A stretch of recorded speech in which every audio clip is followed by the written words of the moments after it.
Skandal Jeffrey Epstein itu, wah, ini bukan sekedar berita heboh biasa. Ini tuh seperti cermin retak yang nunjukin sisi gelap dunia kita.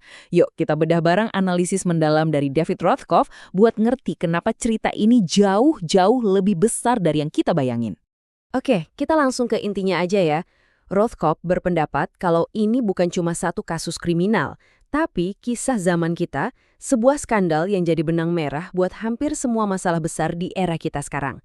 Gila, ini klaim yang berani banget kan? Tapi, apa beneran segitunya? Nah, pertanyaannya kan, kenapa? Kok bisa sepenting itu? Inilah yang akan kita coba jawab bareng-bareng. Mari kita telusuri bukti di balik klaim yang mengejutkan ini satu persatu. Oke, bagian pertama, kisah zaman kita. Di sini kita bakal lihat gimana skandal Epstein itu ternyata bukan kejadian yang berdiri sendiri, tapi sebuah jaring korupsi yang ngejerat pilar-pilar paling penting di masyarakat kita. Jadi, gini poin utamanya. Bayangin aja skandal Epstein ini kayak kaca pembesar. Lewat skandal ini, kita bisa lihat semua retakan dan kebobrokan di berbagai institusi. Dari dunia politik, keuangan global, sistem hukum, sampai ke dunia intelijen dan kampus-kampus elit. Dan yang paling ngeri, semua nyambung dalam satu jaring raksasa. Lanjut, bagian kedua, skandal Hastrom. Sekarang kita fokus ke satu nama yang, ya ampun, sering banget disebut dalam analisis ini. Siapa lagi kalau bukan Donald Trump? Dan kenapa kasus ini dianggap sebagai cerminan paling jelas dari dirinya? Di sini, Rothkopf bikin perbandingan yang nyelikit banget.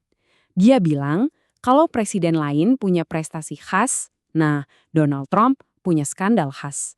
Dan dari sekian banyak skandal yang ada, menurut Rothkopf, ya inilah skandal yang paling Trump banget. Terus kenapa disebut skandal khas? Ada beberapa alasan yang kuat banget. Pertama, ini mencerminkan banget citra kebal hukum yang sering nempel sama dia. Kedua, ini nyambung banget sama masa lalunya di dunia kontes kecantikan dan agensi model. Pendeknya, skandal ini tuh kayak cerminan paling jelas dari semua yang kita tahu tentang persona publik Donald Trump. Rothkopf juga nunjukin satu taktik. Jadi Trump ini sering banget pakai kasusnya Bill Clinton buat jadi semacam tameng politik untuk ngalihin perhatian. Tapi ya, kalau kita lihat, bandinginnya aja udah nggak apel ke apel. Skandal Clinton, walaupun serius, kejadiannya puluhan tahun lalu, dan skalanya lebih kecil. Sementara skandal Epstein ini bom waktu masa kini yang jaringannya nyebar kemana-mana. Oke, bagian ketiga, efek riak skandal. Gini, salah besar kalau kita mikir ini cuma soal 1-2 politisi doang. Ini tuh kayak kita lempar batu ke air, riaknya kemana-mana, dan berhasil ngancurin karir para elit di berbagai bidang. Terus, siapa aja nih nama-nama besar lain yang ikut keseret di jaring laba-laba Epstein ini dan harus nanggung akibatnya? Angkanya, serius deh, bikin kaget. Ada lebih dari 14 tokoh super berpengaruh yang terpaksa mundur atau ngelepasin jabatan mereka cuma gara-gara ketahuan punya hubungan sama Epstein. Dan ini bukan gosip ya, ini bukti nyata betapa beracunnya lingkaran pertemanan ini. Dan daftarnya itu, wow, isinya pilar-pilar kekuasaan dunia semua. Dari istana kerajaan Inggris, ada Pangeran Andrew, raksasa teknologi seperti Bill Gates, sampai akademisi jenius dari Harvard dan MIT. Ini bukti kalau nggak ada puncak kekuasaan yang kebal sama jarinya Epstein. Nah, ini nih poin yang penting banget buat kita ngerti.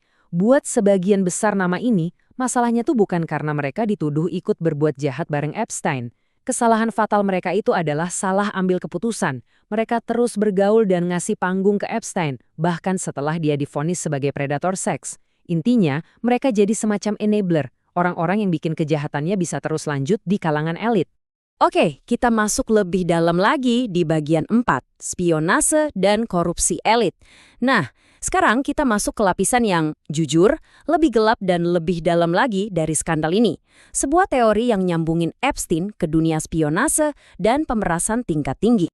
Rothkopf pakai istilah yang provokatif banget nih buat ngegambarin dunianya Epstein, perangkap madu terbesar di dunia. Ini udah bukan soal pesta-pesta lagi, tapi udah mengarah ke operasi intelijen yang super canggih. Maksudnya gimana? Jadi, apa sih perangkap madu atau honey trap itu? Jadi gini, ini tuh strategi mata-mata klasik. Tujuannya itu buat ngejebak orang penting dalam situasi yang memalukan. Seringnya sih yang berbau seksual, buat ngumpulin bahan pemerasan yang namanya kompromat. Nah, bahan ini nanti dipakai buat nekan mereka biar mau ngasih informasi atau keuntungan tertentu. Cara kerjanya, kayak yang kita lihat di sini, itu taktik spionase klasik banget. Pertama, bikin pesta mewah, undang orang-orang penting. Kedua, ciptain situasi yang memalukan atau ilegal. Ketiga, rekam semuanya buat dijadiin kompromat. Dan yang terakhir, pakai bukti itu buat meras mereka. Jaringan Epstein ini diduga jadi panggung yang pas banget buat operasi beginian.